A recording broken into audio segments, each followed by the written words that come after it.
Hi everybody, welcome back to Starfield Raw. I am Joe the Widget Wilson, and I am not joined by anybody today. Rook's internet dumped out, and it's not coming back up yet, so he cannot record. And Archon had some real life matters to attend to, so he could not record. So I'm going to take the helm tonight, solo. It's going to be a short episode, but I will do my best for you guys. I'm not going to have my normal stars of the show here to do all the witty banter for you guys, but I will do my best. So next week, I'm pretty sure we're not going to be recording unless we find a way to do it early. Only because we're going to be prepping for WonderCon. Archon's got a lot to do to get ready to come to WonderCon. I'm so excited to meet him in person. We've been best friends for a while now and have never met in person because he lives in Michigan, the rat. And Rook, I've known him in person for quite some time. So he's meeting Archon for the first time in person as well. We're going to have an awesome 4 days. Archon's coming out Thursday next week, so 6 days from what you guys know of, and we're going to be in Anaheim, California, doing our thing. And like we said before, if you guys are in the area and want to hang out, let us know, and we'll set something up. We're going to be doing quite a few things outside of the con as well as in the con, so it's going to be a blast. So I don't know if we're going to have an episode next week. I don't think we're going to have episode 34. We will have episode 34, but probably not for 2 weeks. So I apologize for that in advance. And just know that we're making good content for you guys on Raw and Nerdy and things like that. And if we can come up with anything for Starfield, we'll definitely record something for Starfield. So I'm going to get right into it. I'm going to get right into the news because there's a bit that went on. GameRant released their wish list for Shattered Space, like what they want to see come out for Shattered Space, and it was only 2 things that they released. One, they wanted to learn more about the Varun. Why is this faction important? And they want to know what is its significance in the game. One of the things they mentioned was that there's all these different factions that they mentioned the 4 major factions, which was the Freestar Collective, United Colonies, House Varun, and Crimson Fleet. But there's only 3 major faction quests for those 3. House Varun, Crimson Fleet, Freestar Collective, and UC. And we don't have anything on House Varun. So I am still convinced we're going to have something for House Varun on the next expansion. I think that Archon and I both are right on our predictions for this, so we're going to see what happens. I'm really excited to still see what they're going to release when they finally release information on Shattered Space, which hopefully will be very soon. They said it's coming out this year. They didn't say when, really, so hopefully soon. And they wanted to see, well, there's a lot of like mystique and secrecy about the Great Serpent and its followers. So that I think that's something that I fully agree with them. We need to see House Varun and see their major faction quests from them. And hopefully it involves my boo. I want to see Andreja. Yeah. And one thing they wanted to do, the other thing that they requested and said they wanted to have more of, which I completely agree with as well, is they want to see more romance options. Right now it's only 4 people and they're the lead characters. They want the ability to romance some of the side characters, some of the people that you can pick up at the bar and become a follower. They want to see a lot more than just the 4 options currently in Starfield. And I'm sure a lot of you guys and ladies agree with me on that. We want to see more of those options. That's one of the most endearing things about the game for me was romancing Andreja, for instance. I've done it several times because I love it. I love how she interacts with my character and what she does, and the wedding is awesome. It's romantic, but only 2 of us. Yeah, so I would like to see a lot more of that and get more backstory of the main characters as well. I think that would be really cool. And they were saying that ideally this should be expanded upon in the upcoming DLC, allowing players to shatter spaces in a different kind of way. They're saying it would be a move that fans won't expect. Well, newsflash, that's what we're hoping for. And to make Starfield, the world, feel more realistic is being able to openly romance other NPCs, which would be awesome. And I know that's something that Bethesda could very easily do. They've done that kind of thing in different games in the past. Like, for instance, Skyrim had multiple different options for that. It wasn't in detailed romancing. Basically, you say a few words and you pick them up and they're your wife. But in Starfield, it gets a lot more detailed. So I'm curious about how they would do it, and I think they should do it. They were even talking about being able to romance Vasco, and that's just, in my opinion, going too far. They said that even robots need love, and that's just too much. And they will go on to mention like what has been revealed about Shattered Space DLC, and pretty much the same thing we've been telling you guys. Nothing. They've been extremely tight-lipped about it, and that's it. Another thing on the news is the new update did release, which I'm sure you all are aware of if you're still actively playing the game. And it's underwhelming, not gonna lie. It's not anything we were hoping for, but it did have a lot of good quality of life fixes. I've played the game after the new DLC, not DLC, it's the new update. It's not bad. They're making the world a lot more real in terms of visual, sound, and design, lighting. They've been doing that for a while, fixing those problems, and it's working. They're doing a great job with it. But the fans are dying for any kind of hint of more content. They've gave us some hint at the end of last year, and then a little bit at the beginning of this year, but nothing else since. It's been deadlit quiet. They did mention, though, that when they released the notes for this patch, they said that they're getting the game ready for the next upcoming content. And they did use the words content, so I'm really hoping that happens. PC Gamer released an article where they interviewed the former lead quest designer on Starfield, Will Shen. And by former, I mean he is no longer with Bethesda. The reasons why he's no longer with them is unknown. The article I read mentioned that he had left. That's all he said. And is now with a new startup studio called Something Wicked Games, which is, like most startup studios, a group of veteran designers getting together to make their own thing. And of course, there's nothing mentioned about what they're going to do, and that's for Raw and Nerdy, if they ever mention that. We'll bring it up on there. So basically what he was saying is that in the interview that they did the last quest of the main story as a rush job. They had to rush through it. It was like this, got hit by a deadline and they needed to get it done now. I guess the original design for the final quest was different than what was put out. In some ways I can see how it was a rush job. I can see it with how they threw the different enemies at you with the different sequences. From my previous background in game design, it felt something that was rushed up until the point where you come and actually face off the hunter and the emissary. Then it gets interesting, because if you've done that battle, you know how it phases between different timelines, different times, and stuff like that. It gets cool. And the story afterward is a little lackluster, but until you get into Unity, and that's when you get to see something awesome. For those of you who have not gone into the Unity yet, you're missing out on a very key part of the story. Just saying. That's all I'm going to say about it. I liked the last quest. It did feel... by the time it was done, I was done with fighting and gunfights because it goes way too long into it. But it was still a really good quest, especially when you, like I said, meet up with the emissary and the hunter. So, yeah, that's what that's about. So in my gameplay, I encountered Dr. Sohola Bangalawa on my way to get a new power. And the small talk while they scanned my ship, or was it scanning a rock sample, was absolutely hilarious. Just a little banter. So, what kind of hobbies are you into? And things like that. And a geologist walks into a store and asks the cashier, got any rock?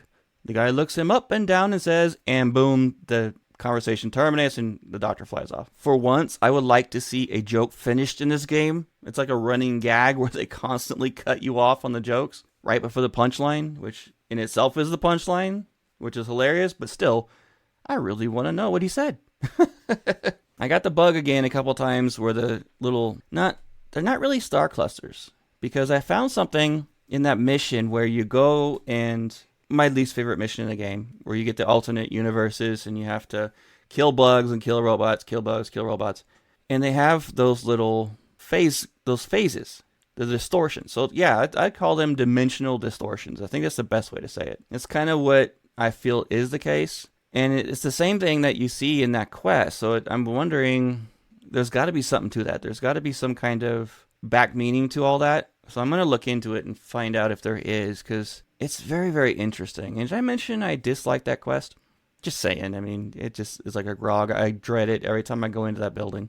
Except that one time where I did actually save both, which was awesome. And this time I actually talked him into giving me Experiment A7, that handy little shotgun that they have. And this time around, it seemed a little bit more powerful than the last time I got it. I've only gotten it twice. I've only succeeded twice in convincing him to give it to me. This time, I had a critical success and I got it right away. And I'm very happy I did. It's very, very handy anti-bug, anti-alien weapon. It mows down these bugs everywhere. That is now my favorite anti-alien weapon. So yeah, I ran into that bug where they would constantly appear, the distortions. What would I call them? The dimensional phase distortions or whatever. I just said it. I completely forgot. Anyway, those phase distortions, that was it. Where you go into the temple to unlock the power and they keep appearing and then instantly disappearing. Appearing like those false ones that you get every now and then where they'll come up and disappear and then the correct one will appear and you go through it. So I had to reload a couple times to get my powers, but that's really not that big of a deal. It's more of just an annoyance than anything, and I think it has still to do with my game. And then I did the part where you talk to the keeper about the Unity, and it cracks me up when you use the Starborn options because he gets that knowing like, yeah, I know what you are. I know what's up. Even though in my mind, I felt like he doesn't know who he is unless he really is playing. He really is that part anyway and is playing the role like I am, reliving my past experiences, if you will. So if you've completed the Unity, you know, I won't say more about it. You know what I'm getting at here. And poor Matteo. He gets so confused when you use the Starborn options. It's hilarious. I'm just using the Starborn options to get through everything really quick so I can get on to the next New Game Plus and the next universe. Still want to see if I can get a special one, but so far, no dice. And I almost play constantly in first-person mode. Rarely do I ever see my character in third person. One time I did on accident, and I noticed that my Starborn suit is gold. If I remember correctly, it's always been silver. So it caught me because it was not just the lighting, but it was really solid gold. And it's not really any better than the previous suits I've had. I was going to ask my two best friends about that, but they could not make it tonight. So I will bug them about it next time we record. One thing I wish they would fix is they have a little continuity error. So even after you skip the hunter attack on the eye and you save everybody, Vladimir will then later on still mention that he got the eye patched up and is ready to start looking for temples again. It seems very inconsistent because the eye never got damaged when you do that route. So yeah, there's a little couple things like that I've noticed in the game where they get a little inconsistent when you do the Starborn path. That it would be nice if they fix those so it doesn't take you out of the game, because it takes me out of the story a little bit when that kind of thing happens. It makes me stop and go, wait, hold on, that didn't happen. Unless Vladimir is just, confused, which the way he talks to you every time you go into the eye to get a new place, you have to or a new temple location, he just sits there and babbles on for like 5 minutes while you're trying to click E or click on him to get the next temple location. So he's a little flighty. I think it's just too many times staring at the stars, too many times staring through data. He's lost a little bit. Really cool dude, but he's just not right. That's what I'm boiling it down to in my RP. My minigun is still completely bugged out and is now completely useless. I have tried many times to backload the game to see if I can get it to come up. I tried it against a robot where it was invisible and I was still putting out bullets, and it did hardly any damage at all. Like, hardly any. So I kind of wasted 30,000 credits on it because I dropped it and then picked it up to see if it would change. It's now back to being a graphic and actually holding it in my hands and stuff like that, but it's a white gun now with hardly any damage. So it was completely pointless. And I bought that gun for a very specific mission. When I was just telling you guys, I don't hate, that's a strong word. I just dislike aspects of it because it feels like I'm running through a maze every time that I never remember the route to. No matter how many times I do it, I cannot remember the route. And I got that gun to take care of the robots on I would say the current universe. The alternate is the one with the bugs. I bought that to take care of the robots. And I have a gun to take care of the bugs I brought with me, but Experiment A7 is way better. So I'm going to use Experiment A7 in this. Almost done with it. I'm not going to worry about saving everybody. In fact, I might just save the solo guy for the first time. I've never done that. It's always been either saving everybody else because I'm play such a good guy all the time, like, I want to save the many, or the one time I've done it where I save both. And I really don't want to spend the time to go through and save both because it does take a lot longer. It's like it doubles the quest time. So I'm going to actually just save the guy because he's actually a really, really good follower, like the best outpost follower you can get. So I'm going to save him. I'm not really going to build an outpost. Well, that's a problem. I might build an outpost, stick him in there just to see how much of an improvement it is. Because everything I've read and seen, it's a big improvement. Thankfully, I still have my Varun Inflictor. It's still my kill everything gun. It mows down bugs, robots, humans, ants, fleas, Hair lice. I mean, if you take out the head, of course the hair lice are gone. It's just an everything killer gun. And if my hard target's kind of pointless up close, so I don't use that unless I'm far away stealth and then I blow everything to pieces. Rook had a couple interesting things he was going to talk about today. I'm not going to talk about them because I want him to. It's his playthrough, so I'm going to let him talk about it on the next episode we do. So I'm going to get into around Discord. A couple little things for you guys. Illnist shared a list of all the names that Vasco can say, and some of them, I got to admit, are very interesting. I wouldn't have even guessed that he would say some of these names. These like all the basic ones, Alexander and Andy and all that stuff.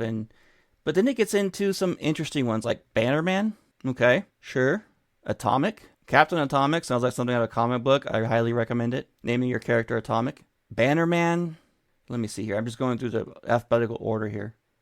Bowman's normal. Bowman. Oh my goodness. I can't say these on the air. Female double anatomy parts. Plural, singular, and just any other way you can really say them. So, yeah. That is something oh my goodness, I'm picturing right now and I'm dying. Captain Bees. Captain Fun Orbs. Brock, Brooklyn, those are all normal. Colligan, Burgess, Cherry Bomb. There is an interesting one. I want to see if they had a particular male anatomy one, but I don't see it. Not that phrase of it anyway. I'm only in C's. See if it happens in D's. Cormac, Cornelius, that's normal. Okay, Cosgrove is not normal. That word I'm not going to repeat because I could get dinged. Death. You could actually be Captain Death. That is epic. I highly recommend that one too. You can be Captain Dell, so you can be a really crappy computer. DeSalsa, DiMaggio, the Django. They've got a lot. And though they don't have the other... Oh, they do have it. They have it. Ding, ding. We have a male anatomy part in the D's. You guys can figure it out on your own. Won't be hard for many of you. Estian Batcher. Estevanico. There are some weird ones in here. I know a Genevieve. She's actually on a show. King of the Nerds. Met her a couple times. Hassan Buller. Hopgood. Oh, there you go. Oh, guys. The winning one. Hook. You could be Captain Hook. I've got to do that. I've got to make my next character Hook. So Vasco can call me Captain Hook. And you can be humongous. And they have two different spellings of that. So either way, you're good. Oh no. Oh no, that was a terrible, terrible, terrible thought. Captain Humongous D. Yep. Nope. Don't do that, people. Do not do that. Isvan? Oh yes, Captain Isvan. Jang June? Cal Eel? Oh, Kal-El. Okay, I get that one, yeah. Ding ding. Lamprecht? Oh, there you go. Captain Lionheart. There's a winner. Yeah, and the list goes on by quite a bit. I'm looking for some. Oh, here we go. Norma Hamadi. Northrop, if you want to be into aircraft. Pendleton. Quartermain. A lot of famous names that are from different fiction. Like most things you can think of are in here. There is a ton. You could even use the S word in both singular and plural in description and not. Captain Sir. Ooh, Captain Spider. So you can be like a 5-year-old from a 1980s gang. Oh, this one's awesome. This is what my daughter would use probably because this was one of her nicknames growing up was Sweet Pea. That and Squirrel. But I didn't see Squirrel. No, that's disappointing. No Squirrel. But there's Sweet Pea. There you go. Tallahassee. Takahashi. So you can go Japanese. Oh, Captain Unbreakable. That would never be true with my guys. I should have named my challenge character Captain Unbreakable. That in itself would have been a joke. Wazowski. Yeah, Captain Zip. So you get the point. A lot of interesting things. If you're interested, you can probably find it pretty easily online looking up Starfield Vasco names. It's 1,011 names that Vasco can say. So that's quite a few options. I gave you guys some good ideas. So let us know what kind of names you chose within reason. Preferably PG rated. Well, actually, in our Discord, we don't care about that. In our Discord, you can go whatever you want to do. Just not X. We'll stay away from X. R is cool, not X. And our Discord, if you want to come on and join us, is discord.gg/raw podcasts. R.A.W. PODCASTS. Come in, join the fun, see everything that everyone posted. You guys can see the winning and the non-winning or awesome, bases from the contest. Factory outposts. Come chat with like-minded people, and it's a very active community, especially with Starfield, as well as other nerdy things. So come on in, check it out. Come chat with us in voice chat. Nixer3000 shared a mod, and it's been shared a couple times on our Discord, but I'm going to give him credit this time. That's, just because. And that's the Athenraki's Helm Mantis Replacer. And it pretty much makes the helm look like something out of Skeletor, a metal Skeletor with like this gauge on the back of the head. It looks pretty awesome. It's a lot better than the old one. And there's another Mantis Replacer that someone posted, and I am looking for, and I cannot see. Because right when I need to see it, I don't. Oh, yeah, yes. Here it is. Nixer 3000 also showed the Mandalorian setup, which was pretty awesome. I know that one's pretty popular. Mossy found some very interesting things on Iridani 2. And I know the Iridani system is they're all real systems that are in real life, but Iridani is one of the ones that's rumored or believed to have habitable planets. So I think that's pretty cool. But on Iridani 2, there's a lot of scene setups that do not make much sense at all. So I'm going to have to explore this planet and see if I can see what happened there. Like for instance, there's a full skeleton laying spread out on the ground in the middle of nowhere, holding a knife. There's got to be something. There's got to be some kind of backstory, like some kind of fight happened there, or part of a battle or something, or just something completely goofy, knowing Bethesda. So I'll have to figure that out. And if you guys figure that out before I do, which is the most likely occurrence, please let us know. I am curious. Starfield Raw wants to know. Budsky, he found South California, and I'm going to butcher this name, on XI, so Z, Opiachi 8B, 8 Bravo. And it looks a lot like Southern California, especially the high desert area. The LA foothills looks a lot like it. Like, they did a great job making it look just like that. The Joshua bushes and everything. So if you guys have never been to Southern California, you're curious what it looks like, go there. Z Opiachi 5 Bravo. XYOPIUCHI. I think I didn't butcher it too bad. But that's going to be it for me tonight, guys. I'm going to, instead of just rambling on and on and on, taking your time up, I miss my boys. It does not feel right recording without them. But I wanted to give you guys a little something tonight and let you guys know that we may or may not have an episode next week. It's most likely going to be a no. But if we can squeeze something out for you guys, we definitely will. We hate missing a week at all without good reason, like the holidays. But you can reach the show for anything business related or questions, or if you would like to request something from us, starfieldraw@gmail.com. Email us and we'll get back to you. You can follow us on Twitter @StarfieldRaw. You can follow us on Instagram, which I believe is Raw Podcast 1. Obviously, like I said earlier, on Discord, discord.gg/Raw Podcasts. You can follow me individually @The Wigit on X, aka Twitter, Instagram, which I don't really get on social media a lot unless I'm doing it for the show. I get on X quite a bit, so you could always reach me there pretty easily. You can find me on Discord, the same thing, The Wigit. Archon is Archon. Rook is Rook.